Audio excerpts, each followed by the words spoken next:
সেদ্ধ আলুর মধ্যে একটা কাঁচা ডিম দিয়ে আজকে আমি আপনাদের সঙ্গে দুর্দান্ত স্বাদের একটি রেসিপি শেয়ার করব।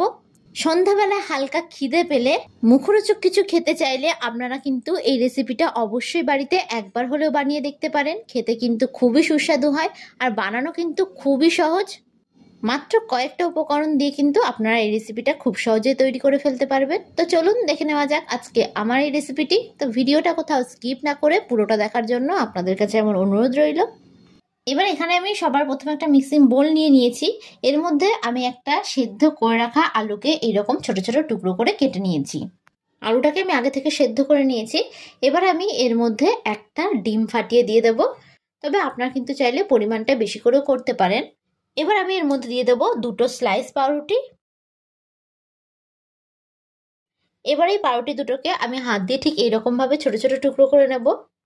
এইরকম ছোট ছোট টুকরো করে কিন্তু পাউরুটিগুলোকে খুব ভালো করে একটু ছিঁড়ে নেবেন। এবার হাত দিয়ে এই সমস্ত উপকরণগুলোকে আমি খুব ভালো করে একটু মেখে নেব। আলুটাকেও কিন্তু খুব ভালো করে একটু ম্যাশ করে নেবেন। আমি সবসময় ঘরে থাকা উপকরণগুলো দিয়েই রেসিপিগুলো তৈরি করার চেষ্টা করি, যাতে আপনাদের রেসিপিগুলো তৈরি করতে কোনো অসুবিধা না হয়।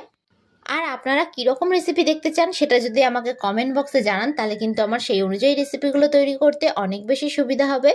তো এইভাবে কিন্তু হাত দিয়ে খুব ভালো করে আমি একটু মেখে নেব। আলুটাকে কিন্তু খুব ভালো করে আমি একটু ম্যাশ করে নেব, যাতে আলুর মধ্যে কোনো ডালা অংশ না থাকে। তো এইভাবে কিন্তু সমস্ত উপকরণগুলোকে খুব ভালো করে আমি মেখে নিয়েছি। ঠিক এইরকমভাবে একটু মেখে নেওয়ার চেষ্টা করবেন। এবার আমি এর মধ্যে দিয়ে দেবো একটা ছোট সাইজের কুচিয়ে রাখা পেঁয়াজ। পেঁয়াজটাকে আমি মিহি করে কুচিয়ে নিয়েছি। এবার আমি এর মধ্যে অ্যাড করে দিচ্ছি ঝালের জন্য কাঁচা লঙ্কা কুচি। ঝালটা এখানে যে যতটা খেতে আপনারা পছন্দ করবেন সেই অনুযায়ী কিন্তু এখানে ঝালের ব্যবহার করবেন। ও আমি দিয়ে দেবো এর মধ্যে হলুদ গুঁড়ো। ও দিয়ে দিচ্ছি স্বাদ অনুযায়ী নুন। নুনটা কিন্তু অবশ্যই আপনারা আপনাদের টেস্ট অনুযায়ী দেবেন। ও টেস্টের ব্যালেন্সের জন্য আমি সামান্য একটু চিনি এখানে ব্যবহার করছি, তবে এটা কিন্তু পুরোপুরি অপশনাল, আপনারা চাইলে নাও দিতে পারেন। এবার আমি এর মধ্যে বাইন্ডিংয়ের জন্য দিয়ে দেবো 2 টেবিল স্পুন অনুযায়ী বেসন। তবে কিন্তু আপনারা এখানে বেসনের পরিবর্তে কর্নফ্লাওয়ার দিয়েও রেসিপিটা তৈরি করতে পারেন। এবার এই সমস্ত উপকরণগুলোকে আমি হাত দিয়ে আবারও খুব ভালো করে একটু মেখে নেব।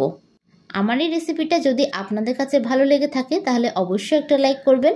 আর যারা যারা আমার চ্যানেলের নতুন বন্ধু তারা অবশ্যই আমার চ্যানেলটি সাবস্ক্রাইব করে দেবেন। আমার ভিডিওর আপডেট সবার আগে পেতে পাশে থাকা বেল আইকনটা ক্লিক করতে ভুলবেন না। আর যারা যারা ফেসবুক থেকে দেখছেন তারা রনিতাস ফুড প্লেস পেজটিকে ফলো করে দেবেন। তো এখানে আমার আরও একটু বেসনের প্রয়োজন ছিল বলে আমি আরও একটু পরিমাণে বেসন অ্যাড করে দিলাম। এবার এই সমস্ত উপকরণগুলোকে আমি আবারও খুব ভালো করে একটু মিশিয়ে নেব। এটাকে কিন্তু একটু আঠালো করে মেখে নিতে হবে। সন্ধ্যাবেলায় হঠাৎ করে কোনো কিছু খেতে মন চাইলে আপনারা কিন্তু চটজলদি এই রেসিপিটা বাড়িতে তৈরি করে ফেলতে পারবেন। তাছাড়া হঠাৎ করে বাড়িতে গেস্ট চলে আসলে তাদেরকেও অনায়াসে এই রেসিপিটা আপনারা তৈরি করে দিতে পারবেন। তো এইভাবে কিন্তু খুব ভালো করে আমি একটু মেখে নিয়েছি। ঠিক এই রকমভাবেই কিন্তু একটু আঠালো করে মেখে নেওয়ার চেষ্টা করবেন, তাহলে কিন্তু রেসিপিটা তৈরি করতে খুবই সুবিধা হবে। এবার অন্যদিকে আমি একটা কড়াইতে বেশ খানিকটা পরিমাণে তেল গরম হতে দিয়ে দিয়েছি। তেলটাকে আমি হাই ফ্লেমে খুব ভালো করে একটু গরম করে নিয়েছি। এবার আমি গ্যাসের ফ্লেমটাকে মিডিয়ামে করে দেবো। এবার এগুলো আমি পকোড়ার আকারে দিয়ে দেবো। আমি এরকম গোল গোল করে দিয়ে দিচ্ছি, তবে আপনারা কিন্তু চাইলে আপনাদের পছন্দ মতন যে কোনো শেপে এখানে দিয়ে দিতে পারেন।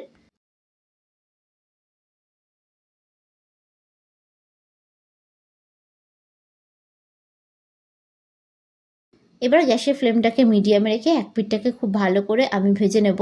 এগুলো ভাজতে কিন্তু খুব একটা বেশি সময় লাগবে না। এক পিঠটা ভাজা হয়ে গেলে এগুলোকে আমি উল্টে দেব। উল্টে অপর পিঠটাকে কিন্তু খুব ভালো করে আমি একটু ভেজে নেব। একটু হালকা লাল লাল করে কিন্তু ভেজে নিতে হবে। গ্যাসের ফ্লেমটাকে মিডিয়ামে করে দিয়ে ভাজবেন, তাহলে কিন্তু পকোড়াগুলো খুব সহজেই ভাজা হয়ে যাবে।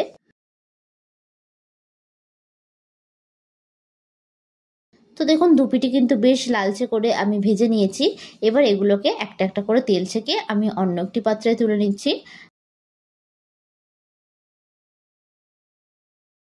বাদবাকিগুলোকেও কিন্তু ঠিক একই রকম ভাবে আমি ভেজে নেব।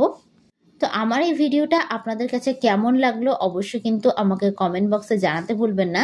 আর আমার এই ভিডিওটি যদি আপনাদের কাছে ভালো লেগে থাকে তাহলে অবশ্যই একটি লাইক করে দেবেন। আর যারা যারা আমার চ্যানেলের নতুন বন্ধু তারা অবশ্যই আমার চ্যানেলটি সাবস্ক্রাইব করে দেবেন। আমার ভিডিওর আপডেট সবার আগে পেতে পাশে থাকা বেল আইকনটা ক্লিক করতে ভুলবেন না।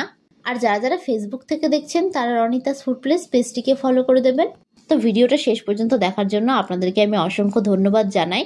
তো দেখুন এগুলিও কিন্তু প্রায় ভাজা হয়ে গেছে। তো এগুলোকে আমি তেল ছেঁকে অন্য একটি পাত্রে তুলে নিচ্ছি। তো দেখুন খুব সুন্দরভাবে কিন্তু তৈরি হয়ে গেছে আজকে আমাদের এই রেসিপিটি। এটা বানানো কতটা সহজ সেটা কিন্তু আপনারা দেখেই নিলেন।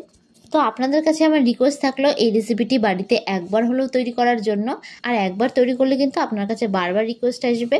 তো আজকের মতন আমি বিদায় জানালাম। আবারও হাজির হব আপনাদের সামনে নতুন একটি রেসিপির ভিডিও নিয়ে। তো আশা করি আপনারা সকলে ভালো থাকবেন, সুস্থ থাকবেন। ধন্যবাদ।